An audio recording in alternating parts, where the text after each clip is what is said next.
online radio. Welcome to the sound of Universal Broadcasting Network. You make me feel like I've been locked out of hell. A mix of today's hits and hard-to-find favorites, combined with the most entertaining and intriguing talk anywhere. This is your sound.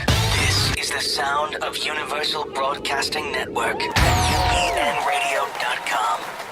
Good afternoon. I'm not on live, or I can't hear myself. There we go. I can hear you now. Now you can hear me. Good afternoon, everybody, and welcome to Distill It, a 360-degree view of life in sports. My name is Wendy Rosenthal, and I am here with my esteemed partner and friend in the Distillery Inc., Eira Schwitzer. Good afternoon. Good afternoon, Why are you laughing Wendy. at me? I'm laughing at you. How could I not? No, You're that's rebel. a loaded question. You're a rebel today. We'll talk about that in a minute. I am. I try and be a rebel in most cases. We are very happy to have you here, as we are every other Tuesday on the great UBN network. We are here because we love sports, and we believe sports is a metaphor for life.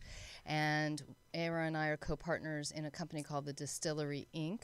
that works with athletes to help them repurpose, reshape their athletic intelligence to create a really fulfilling life beyond sports. And that's what we feel gives us the right to be here and talk about it all the time. So we do. So we do. And we really appreciate all of you who join us each and every other week. So thank you.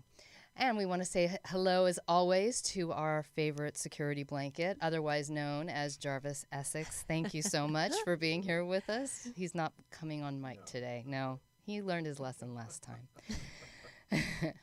We always want to hear what you have to say, especially because the topic that we were tackling today is a very, I don't want to say heavy, but it's heavy and it's big, and there's some parts of it that are a little disturbing, a lot disturbing actually, and we would love to hear your thoughts and comments, and you can do that in more than one way. You can always comment on our Facebook page. I do see them, and I try and answer them, your questions and your comments, as we go along. You can also call in to us here at UBN at 323-284-7826, or on Skype, UBN Radio 1 guest. Yep.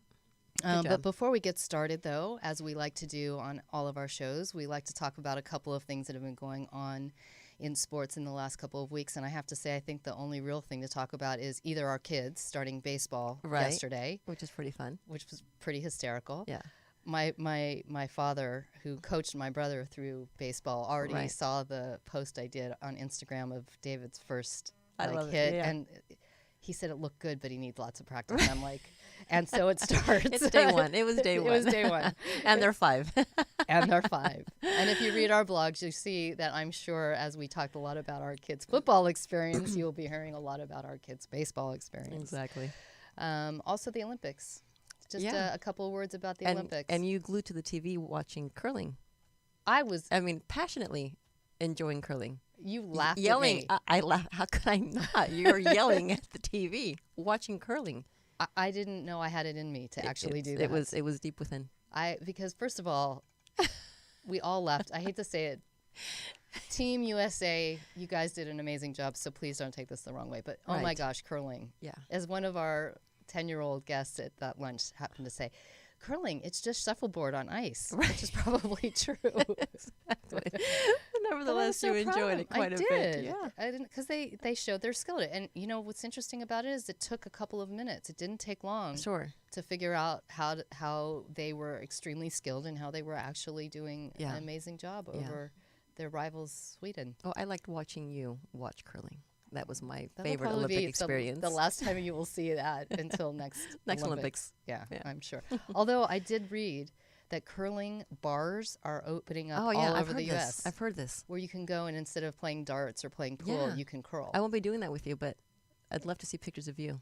I'm going to go find a place, and I'm going to drag. Please do. Your. I'm always cold, not happening. But down there, and we're gonna curl. All right, let's. No, but I think overall, listen, I want to say overall, I think the Olympics were amazing. I mean, I know they weren't highly watched or as much watched as other years, but I thought there was the element of surprise wins. Sure.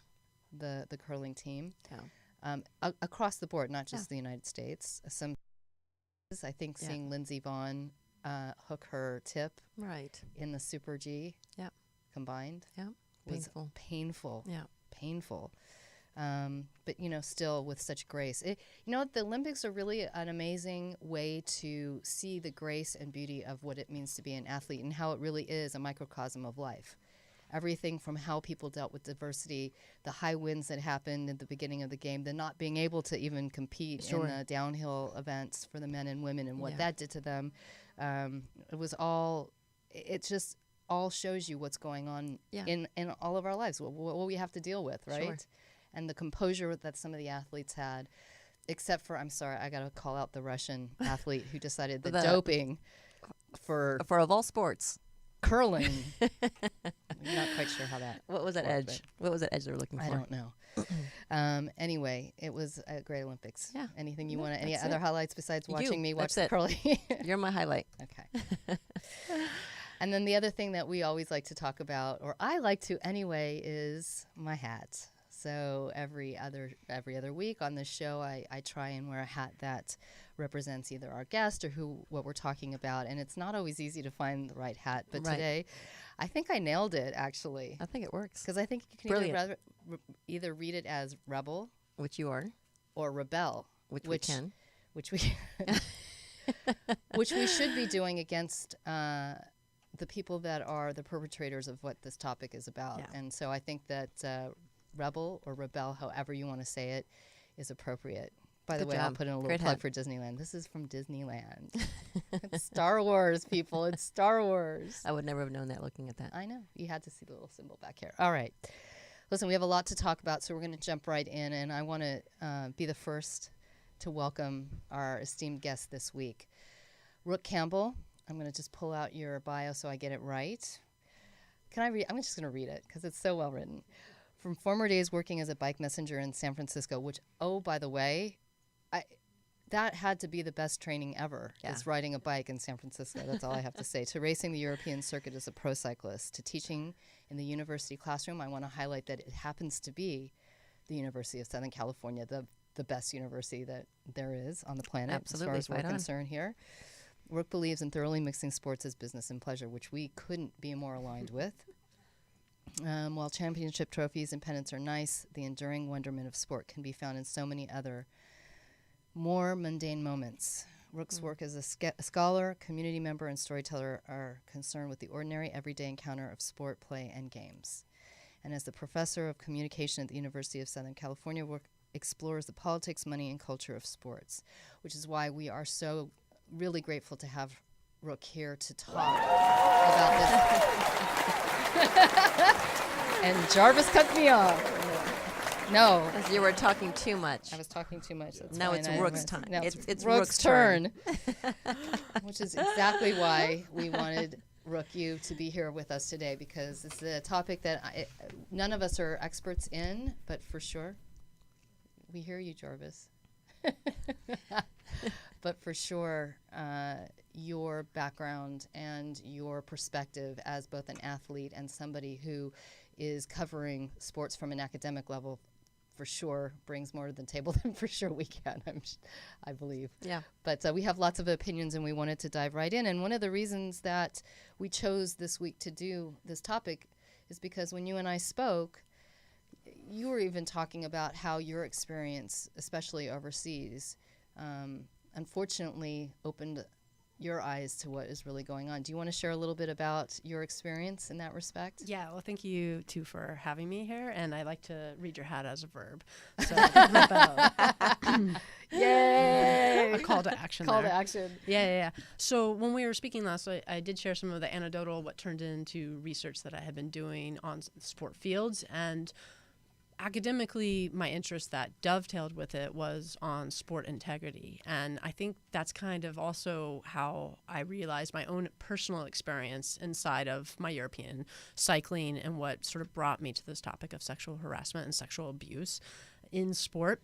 So can I share a story about before, I guess, please, in between being share lots. Being a bike messenger and being a pro cyclist is I was just beginning to learn to race bikes and training a little bit more full time. I was in a grad school program that I dropped out of. And I had a friend, he was 18 years old, and I didn't really know that much about road cycling, all that neon clad and the tightness, all that part was new. And I'll call this friend Julian, and he came from an Olympic pedigree family. Both his mom and his dad had been to the Olympics and represented those countries in different sports. And he was a cyclist, and he told me about his experiences. And at the age of 14 in his country, he had unknowingly at the time been a victim of drug abuse and sort of being built and engineered to be the sort of finest and strongest representation through that. And then by the time we met, he was no longer sort of unknowing or naive to this, but now crafted his own steroid, his own EPO, blood doping programs of all sorts. And he paid the consequence in terms of his own struggle, his psychological struggle, his health, all sorts of really sad and very detailed things. And one day I remember, and this is actually kind of a nice story, but also not. It's got the beautiful wonderment of sport, like he described, of the Olympics, and then that sort of tragic part that was carried in him, right? Yeah. And he said to me, we were listening to punk rock music, sitting on the floor, and I remember we were listening to Operation Ivy and Yesterday's Kids, and he said, Rook, I feel sorry for you because you don't know it, but you're going to be on the podium second or third place, and if you want to be world champion, you're going to have to decide to dope. And like I said, I was just beginning to be a cyclist. I wasn't anywhere near professional categories at that time.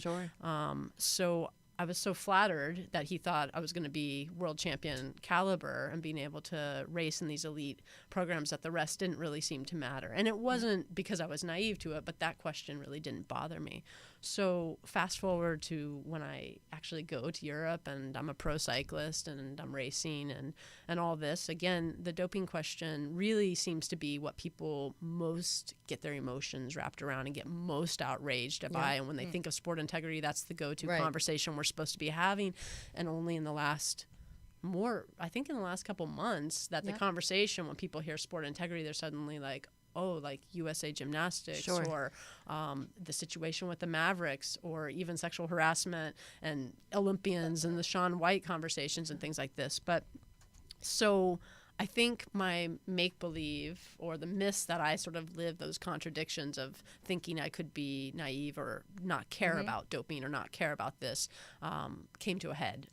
In Italy. It's so interesting that you say that, though, because one of the things that I discovered as I was doing research, which was disturbing in a way, was the point of view from the athlete and the parents, particularly in the case of younger athletes that are under the USOC, the United States Olympic Committee, or one of their governing bodies, was that realization that, you know what, I want to get to the Olympics so badly. I want to be on that podium so much that we all turned a blind eye, even though it was happening to me. Yeah. You know, it's that kind of realization where you said this, your friend so casually just said, oh, you know, if you want to get on the top of the podium, you're going to have to dope. That's what of many of the articles I've read is an unfortunate realization. Why does that happen? Like, you were there. Did you ever think you were going to dope, or did you ever see yourself putting yourself in that position so lightly? And I don't want to say it lightly. I feel like everything I'm going to say in this conversation might be taken the wrong way, and I don't mean it to be. But yeah, I think the doping question and then how it links up to sexual abuse in sport is what you put your finger on, is where we're willing to like go along with it and the cultures of denial. For me, I didn't really think that the doping question was a problem or one that I'd have to address. I just wanted to race my bike. It felt great, and sure, I knew plenty of people side by side and with me in the peloton. And part of the stories. And some of the bits I want to share a little bit later are about friends of mine who were doping, but I personally didn't feel cheated, and I felt like I can do that. But with sexual abuse, it's a different situation, right? So closing your eyes to that and people doing whatever it takes or actually trying to tune it out and just focus their eye on that prize at the end of the thing is not really working. And both of them illuminate the corruption and the inability or the unwillingness, I think, of sport governing actors to do something about it. So when I started cycling in Italy, first race was in Parma, And I thought, oh, this is going to be so awesome. I wanted to know where this cheese came from, and I thought it was going to be beautiful landscapes. And I was like, geographic indication, all this cool stuff. And it was nothing like that. Parma ham, I was going to say the cheese. Parma ham. I'm sorry, Parma ham. I was thinking Parmesan is also in geographic indication, but Parma ham. And it was really in an industrial park, just like circle, circle, circle. And we did horrible at that race. We were supposed to, let our sprinter win. And who I was introduced to that day was one cyclist who distinguished herself among all of them. And she had this grisly voice, and anybody who attacked, she just chased them down and basically humiliated them. Sure. And there was no one that could get near this person. And all I wanted to know at the end of the race, but everybody was too angry on our team, like Coke cans and all sorts of things were flying. The director was so angry, was what was that person's name? Yeah. And so when I felt the moment was right, I learned her name. And her name was Zina. Her name was Zina Zahersky. And what I learned later is that, yes, she was one of the most viled or hated cyclists in the peloton. She had doped in 2003, 2006, and 2009, at least been busted for it and given all these sort of suspensions. And little did I know that first day that a year later I would be in a very small town in Italy without a team, her on a doping suspension, and the two of us would become really close friends.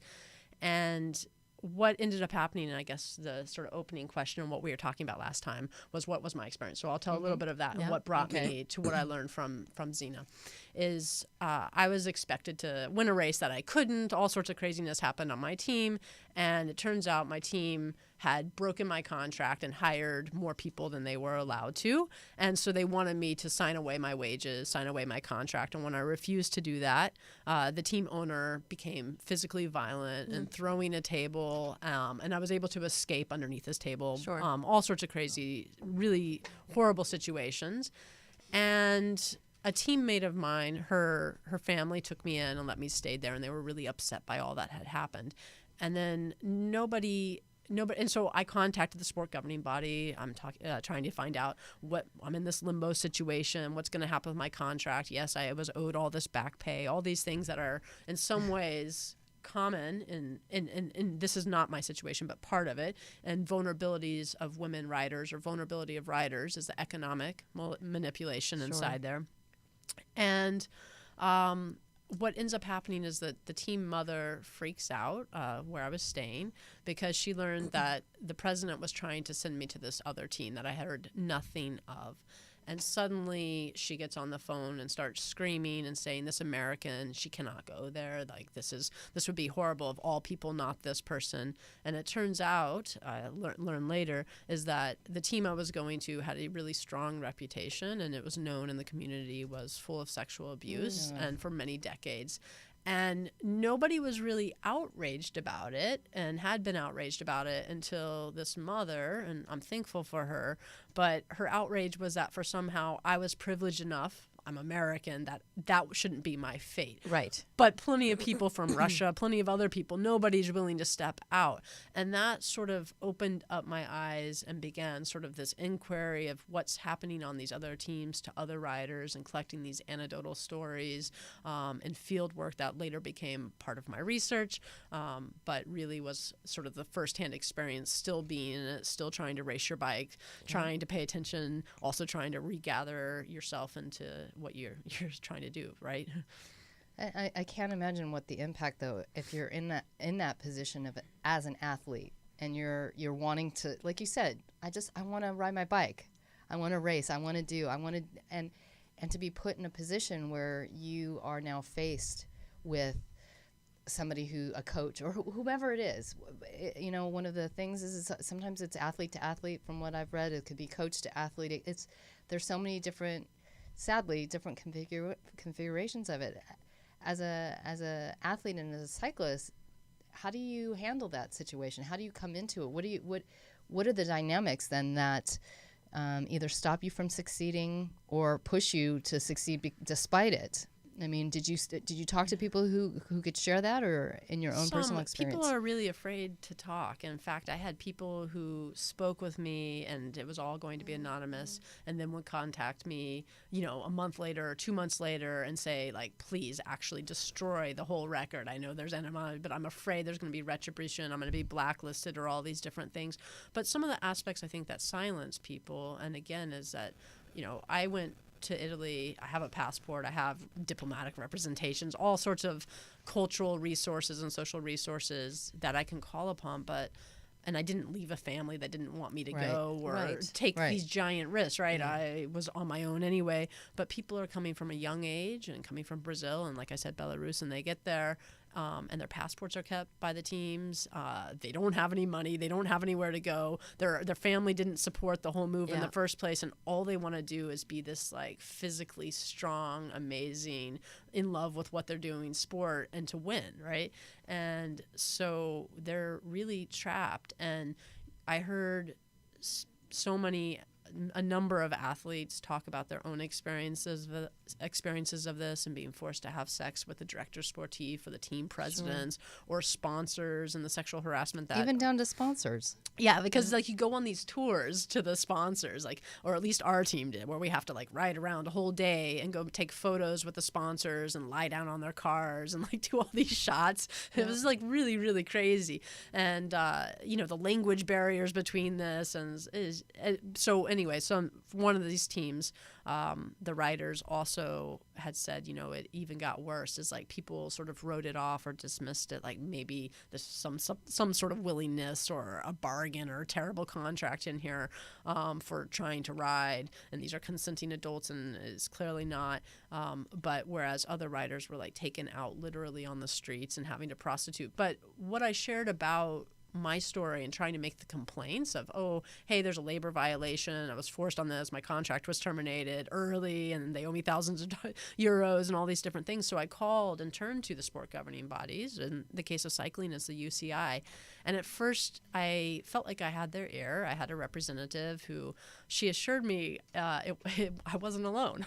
Well, I don't know. I thought that doesn't sound reassuring at all. That's not comforting anyway. Yeah. She's like, she called back the second conversation, and I remember saying like, in fact, there's dozens of complaints this year and in past years against your own team. We have a full record of it, so we're gonna take care of this. And I was like, all right. So I wait for that call, and then we finally, I have to follow up with her, reach up, and she says, I'm really sorry. And this is really what struck me and I think motivated so much of my research and academic. I didn't know I was going back to do research on sport, but she said, I'm really sorry, but all of our lawyers, as much as this is really bad, are dedicated to the men's side, and we have to focus on the Tour de France. So we don't have resources for that very basic constituent of sport, the most important person, or you thought it should be, who is the athlete. Right. Exactly. And I'm also shocked by the federations, USA Gymnastics or Union Cycling,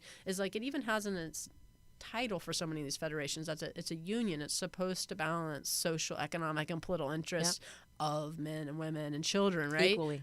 But it actually doesn't, because authority really requires bending to your production capacity more and more. And I think we're seeing how horrific that plays out on people's bodies in their lives. I think that leads to, beautifully into a conversation about governance, because that was one of the things that struck me the most in reading all of these articles about all of these cases. And over time, I mean, yes, it's kind of coming to light now with Nassar, Dr. Larry Nassar, and the U.S. Olympic women's gymnastic team. However, if you go back historically, this has been happening and being reported about for much longer than that. And what's fascinating to me is that the governing bodies almost ignore it to an extreme. It's there. Some of the articles were talking about how when the USOC wanted to require all of the governing bodies to have a policy about coaches who are going through their program, even going to a class to talk about sexual abuse, how many of them pushed back and said, we don't want to do it. Sure. What do you mean you don't want to do it? Like, how do you even have the right to say, I don't want to do it? And why is there even a conversation? And you see a lot of finger pointing between, say, I'm using the USOC as an example because it's the biggest, most obvious one right now, but, you know, finger pointing back and forth. Well, we leave that up to the governing bodies. It really is their, you know, under their purview, under their control. We can only push so much. We can only do so much. And likewise, the NGBs, our national governing bodies, are going back and saying, well, they, you know, it's their policy, or even taking it as high up as, you know, this is a law, a federal law, because there are federal laws around it, but they're very, very lax in interpretation. Well, I really, you know, only in 2017, just in the last few months, having on the floor bills passed that require reports of sexual harassment, sexual abuse in sports governing bodies here in the U.S. to have to be reported into criminal reports. I mean, the sport world actually does believe and likes to function as this autonomous unit with its own laws, its own punishment, so that doping, you're not locked up with handcuffs, you just get your sport penalties, even if it was commiserate, and that sort of seems right because it's so invasive and has all these rules that wouldn't be like, we can know where you are every single day of the year and follow you around and blood test you. Those aren't human rights basics. Those are sport world bases. But with sexual harassment and sexual abuse, it's really like like how incredulous it is. It's unbelievable. It's kind of like, well, you know, everybody is saying, well, you know, they didn't put it in writing. They didn't put it in writing. Okay, so I call up, I complain and say, this is happening. It's my body. Somebody's, you know, abusing it, touching me, whatever they're doing. And because I haven't put it in writing, you're going to ignore it. Well, when it's in writing, or when a local authority actually investigates, then we can do something about it.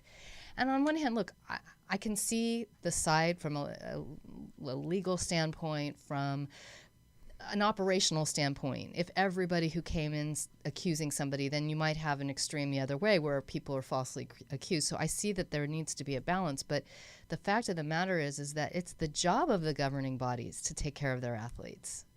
And I'm not sure why the culture of sports allows it to not happen. Well, it's not so exceptional, right, in sport. Like, I think we think it's so shocking and so surprising and so horrific, and it is perhaps all those things, horrific for sure.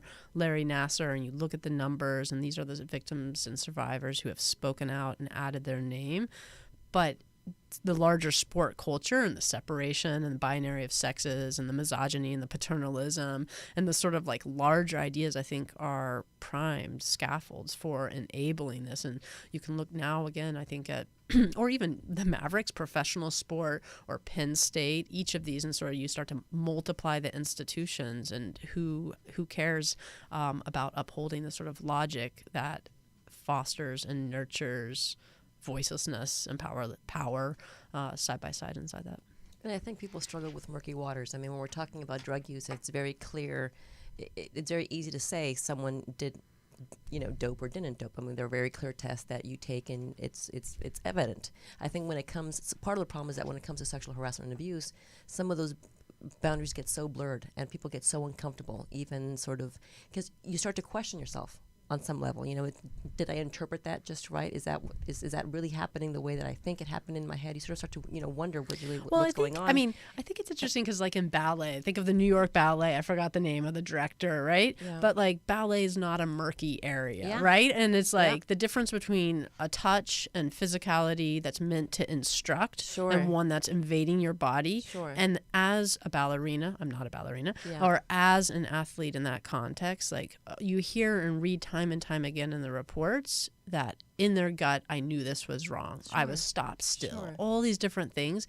And yet you want to keep doing what you were there for. You don't want your whole identity, your whole profession, your whole everything that has gone into that. And when your body, in fact, is your number one resource. And everything's wrapped up inside that, and that's also a body on display, a body under surveillance, a body being re-engineered by design of what you're doing.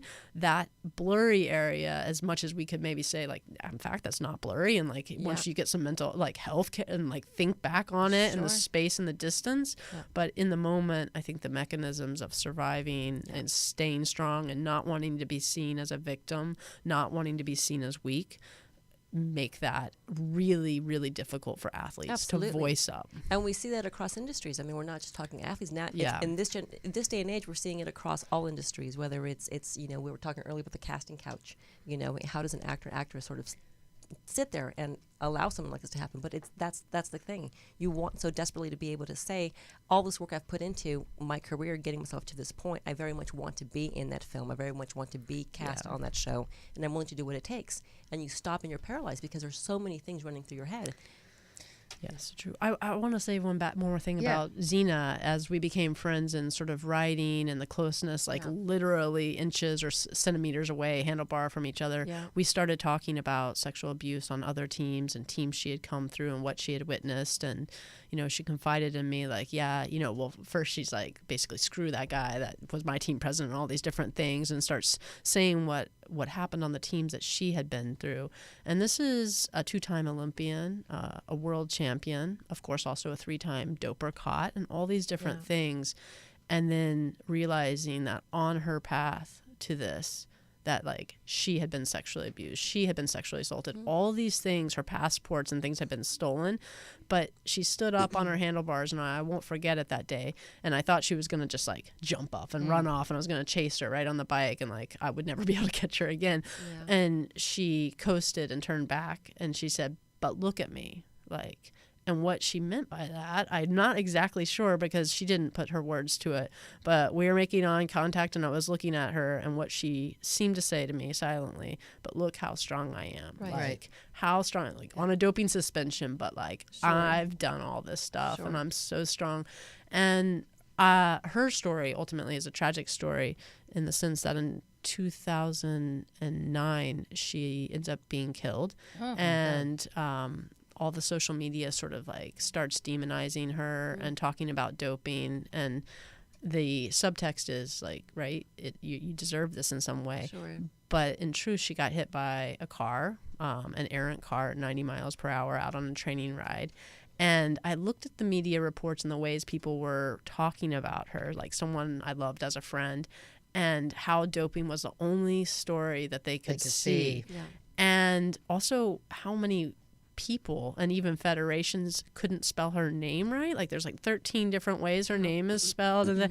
And I think that's kind of, for me, what is really upsetting and compelling to all the different ways I study sport integrity that aren't just sexual abuse and harassment is that person and that very flesh and that living thing is like where we'll have a conversation like this, where the media or public dialogue can handle it, or where sport governing bodies want to like say, yes, we care about doping, but also this is crazy and this has to stop. And like, who are you? Like, who are these people here?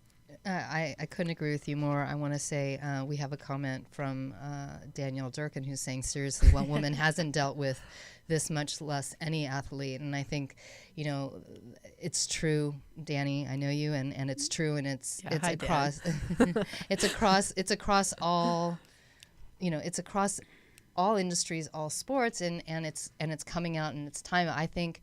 I want to remind everybody we're speaking with Rook Campbell about sexual abuse in sports, and I think what comes to me though, in what's different about athletes instead of maybe an actress who is on a casting couch, is, an athlete.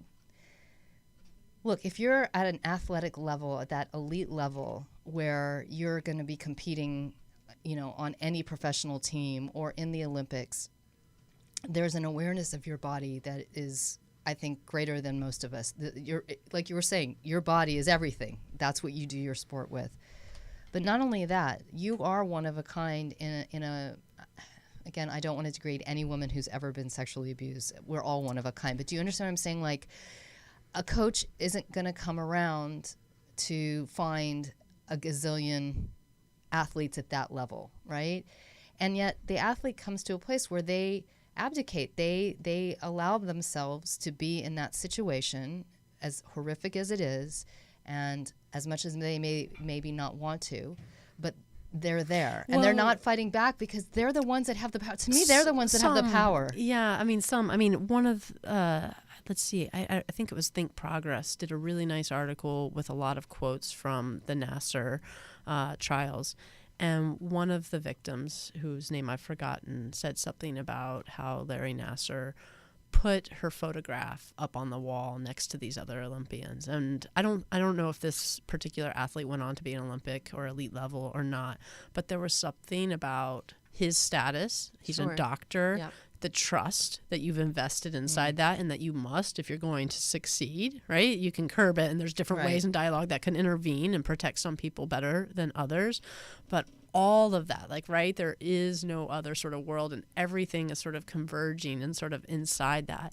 And I don't know, that just meant so much to me, and said so much more, is thinking about how the symbolics of it constantly, day in and day out, justify and make sense and create a logic in which this is a context, not that it's a weak person or that someone was not resourced, and probably the same across entertainment, but in sport, right? And like, I can just imagine actors in all sorts of contexts where that same symbolics is there, but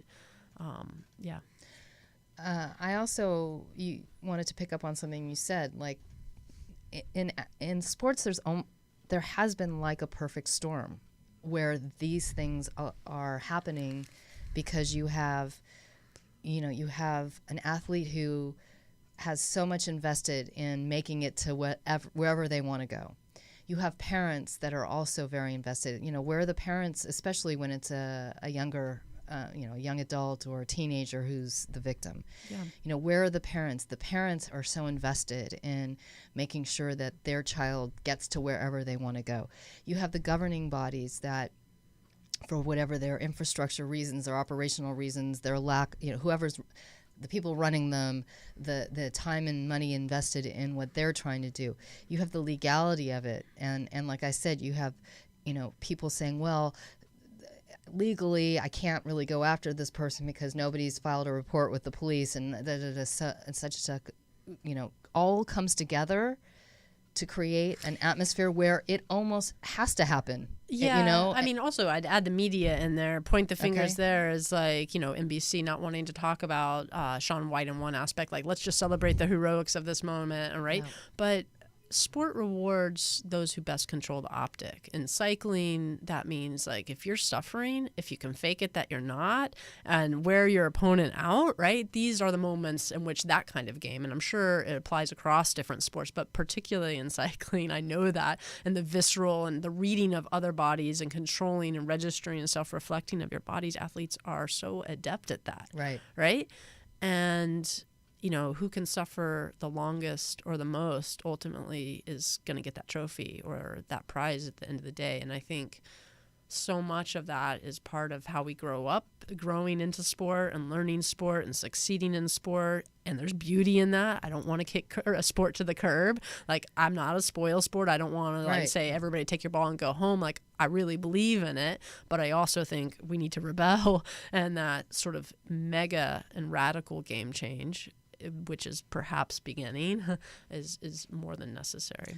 And so what do you think, what do you see in terms of shifting consciousness that we can do? Because really at the end of the day, it's not just about enforcing laws, creating laws, passing bills, enforcing them. It really is about shifting a consciousness that allows for this culture to be created anyhow. Well, I think it's shifting consciousness. I mean, women are undervalued, and so this isn't just a women's issue, sexual harassment and sexual abuse, but women are undervalued culturally as well as financially, like the differential status and pay, and how's that going to change? Are you going to have like a million market reasons that justify not that? But really, where is that sort of discrepancy, that participatory parity being rationalized as not deserved to women over and over again? So I was studying with students this week, and we were looking at a celebration for Olympic gold for the women's hockey team, and thinking about their fight for equality and pay just through the federations in last year. So that's something kind of to celebrate and to look at in Sochi. I mean, not Sochi, I'm sorry, in 2018 in Korea. Pyeongchang. Yes, Pyeongchang. I just like saying that word. Can I say it again? Yeah, Pyeongchang. Yeah, exactly. But we were looking at Venus Williams as a, advocate and changing and pressuring of Wimbledon to get pay equality, and sort of the long, slow fight from Billie Jean King in, I think, 1968. So it doesn't happen until like 2007, 8, 9, in which and it starts to become this very symbolic small thing. There's this whole 30 for 30 on it.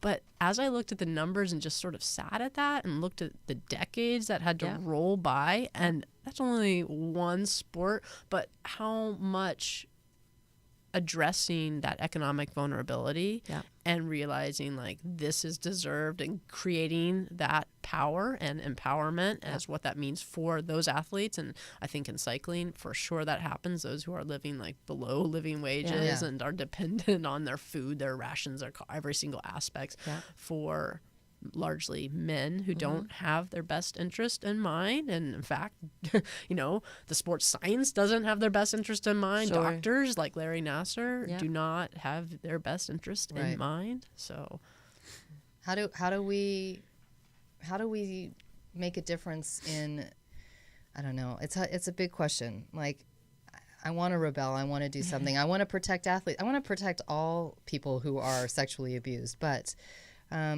do organizations, like, I don't know if you're familiar with Safe for Athletes.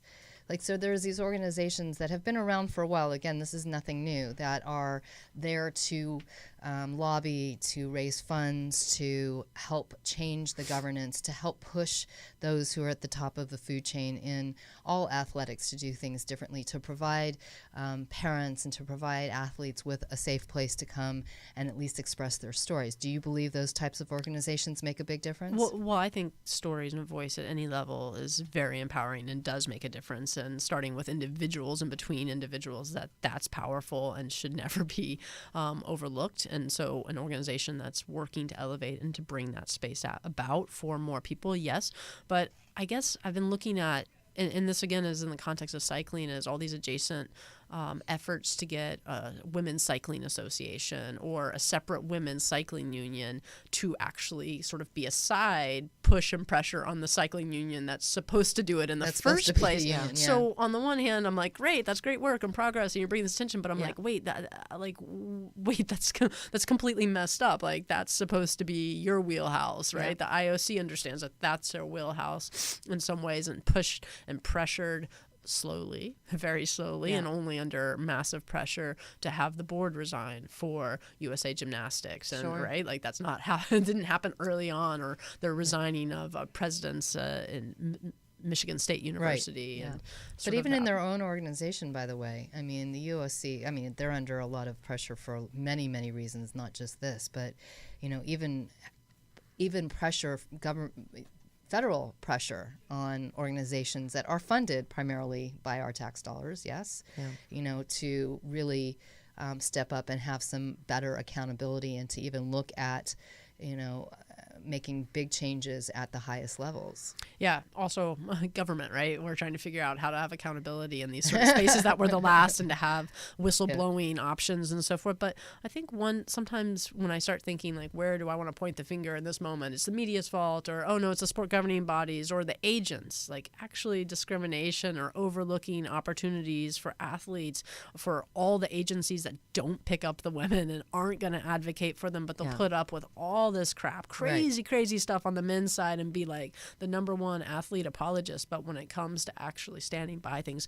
So I think maybe some larger, real radical thinking, and realizing that sport really shouldn't stay in these streams of nation state sports and IOC and professional are totally different silos, but trying to figure out the go-betweens and figure out these network experts who have information, who can give voice, who have traction, would be a part of this grand scheme and imagination of it. But just voice. Yeah, I mean, I think it's a ginormous nut to crack, a big task to tackle, because where do you start? How far, Well, and even when you see, where do you go? Even when you see someone like, I think of women's soccer, the women's national team, and all work that they've been doing for years to just get something basic like fair pay, and you try and break it down, and say, but in terms of marketing, in terms of popularity, in terms of the numbers, they by all accounts are so much more successful than the men's team by all accounts, and still when you're looking at numbers, they just don't get their equal treatment. So it's even when they're trying to have a voice, even when they have a voice and they have all the information, the data behind them supporting their cause, it just doesn't seem to. Which is why it takes me back to really again sort of shifting the perception, shifting consciousness, shifting culture, because I think about so many of my close friends and family who are huge sports enthusiasts, but if they're going to choose to go watch a soccer game, men or women, men, just men's game, because that's just what's most popular. It's what's most familiar. It's what's most Listen, I know these topics are intricately linked, but actually I think we could have a whole other show that we bring Rook back on to talk about just, fair equality in sports. Right. I mean, I think that's a whole major topic. Even just that word right now has, it's not been co-opted, but it's Right. really been led by Nike in an effort of speaking on Black Lives Matter, and LeBron James being such an athlete activist and speaking out and being such a leader in so many different ways right now has been very powerful. And you can take that back to U.S. women's soccer and the likes of Abby Wambach and so many of those athletes willing to step up, and Colin Kaepernick across the board, and that these issues really shouldn't and aren't really so compartmentalized. I mean, they are, right? We can study them. We can look at sexual harassment and criminal justice and discrimination and racism separately. They are, and then yet they intersect. So but I guess the thing with equality, and your hat again is making me feel like that way, these messages that are just bold letters, right? And they're like, they're imperatives, like get out there and do that, right? Or work for this. Is that came from the corporate sector. So how you say, like, hey, how can we change cultural consciousness, which definitely has to be. I used to maybe criticize to no end, and still do sometimes. And it's fun to beat up on the likes of Nike, Adidas. It's more fun to beat up on Under Armour. Right. But really, they command so much attention, and they can produce different kind of messages, and they can mobilize talent, and they can put pressure on. And the NBA and the stature of some of these players has shown in a different area, in a different context, a willingness and capacity, an agile capacity. So I put some hope in that stock.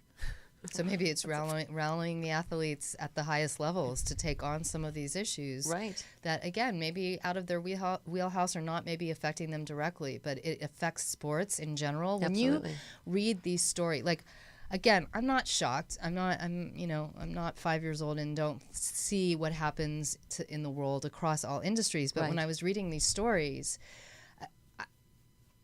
it really did shock me that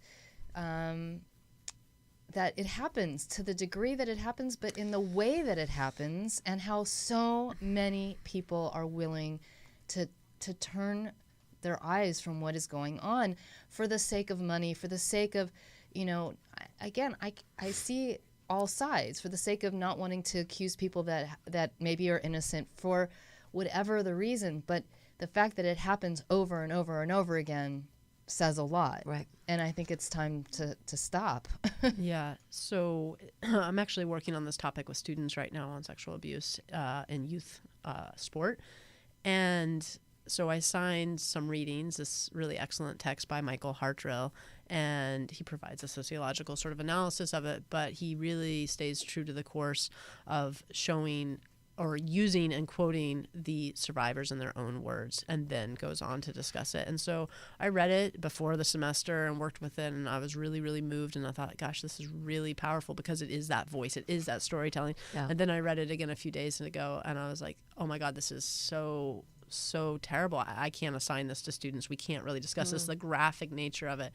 And then I sat back down and thought about what are my responsibilities and how can we frame this and have a meaningful conversation that's going to go somewhere, and sort of was like, no, this is the right thing to do. And I think that texture, which we're not having that conversation right now, and that's fine because it's very depressing, but actually having people listen to the words of survivors and thinking about how this happened and what was that logic and what was that world of sport that was so powerful and able to impress and to confine and keep these things secret and do so agilely. again and again, Again and decade again. after decade, across cultures. It's not a specific U.S. thing. No, This it is isn't. like, and it's not limited to sport. Like you said early, is like sport is such a mirror of society, but it also can be a shaper of it. And so Right. perhaps change in sport can also hopefully lead to. I think it's an amazing opportunity. I think sport actually, more than even the entertainment industry, because I think, entertainment is very subjective, and what star you like, whatever, is very subjective. But sports, they go to the heart of people, and it's universal. It's worldwide. It's very similar. Do you know what I'm saying? It's more than an actor's life. With all due respect to actors, I don't You think relate to acting. sports in a different way. But I'm so excited. I knocked the. No, I think sports really. We say it all the time at the distillery. Sports is a reflection of life. Yeah. And I think that change really is possible and probable if the sports community, if the athletic community steps up and says it's enough. It is enough. Yeah. And winning that medal, or getting to the top, or having a medal count that's higher than any other country is not worth putting our athletes, our youth, Yeah. at risk for what is a damaging lifetime experience. Yeah. In the last couple of minutes, Rook, do you have any thoughts for parents that might be listening out there as their kids enter into the sports arena? And you've been there, you've been a part of it. Any? That's a really good question. I'm not an expert in wisdom on parenting and on that, but I think the aspects of secrets, and I only have a 3-year-old and 2 1-year-olds, and it's sort of kind of well, they're not old enough. They're not old enough to be in the little dribblers yet, but soon we'll have a starting 5 of us, and is thinking about like the intentionality of language that we use around bodies, and thinking about secrets and what's actually really a surprise is what we really mostly mean, and how that culture, and attempting to put some sort of attention to that, and when kids go out. So I mean, those are all communication strategies, but me speaking naively as only a parent of young kids. But yeah, there's some real fear around that, what you're putting your kids into, and sort of the myths and dreams and fantasies that you'll be willing to give anything to, because like sports feels so fantastic. And I'm not trying to make little champions out of my kids. I gave them sporty names so that maybe they don't need to do sport to prove anything. But yeah. So. But I think that's brilliant. Just sort of the idea of again, even at that age, making sure that they know they have a voice, that they're always using that voice, and there's no need for secrets of any kind, certainly in sports.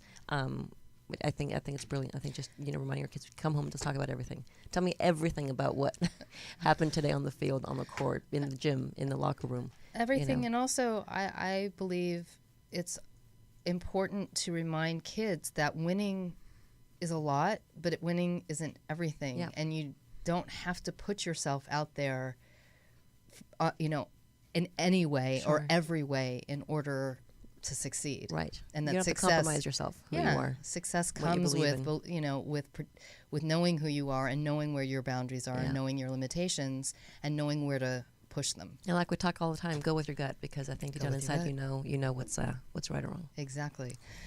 I want to thank you. We want to thank you so much, Rook, for being with us today. I've had a couple of comments saying your insights are amazing, and people have really enjoyed the show. So thank you so much for being with us. We hope one day you'll come back to talk about the myriad of other things that you brought up today that you touched on, that we would love to talk further with you about. Thank you so much for having me. And thank you, everyone, for joining us today. We saw your comments. We appreciate them. We had actually some people from Italy join us today, so thank you from all over the world. Where can people find you if they want to reach out to you, get in touch? They can find me on Twitter at Cabinet48 or cabinet48.com. Okay. We are back in 2 weeks' time. That would be March 13th, I believe. That's right. With more to talk about. We're going to surprise you. So stay tuned for what our next topic will be. You can follow us on our Facebook page, thedistilleryinc.com, our website, which is www.thedistilleryinc.com, which we are now full swing with our blogs. Yeah. So please check us out. You can like us on Twitter, and we also are on iTunes and CastBox. So if you missed this show, you can always download it. Thank you again so much for joining us. Thank you, Jarvis, for all your hard work, and we'll see you in a couple of weeks. Thank you. In the future, talk radio will actually educate, inspire, and make you think. The future is now. Topics and music that affect your life from Universal Broadcasting Network. Tune in at ubnradio.com.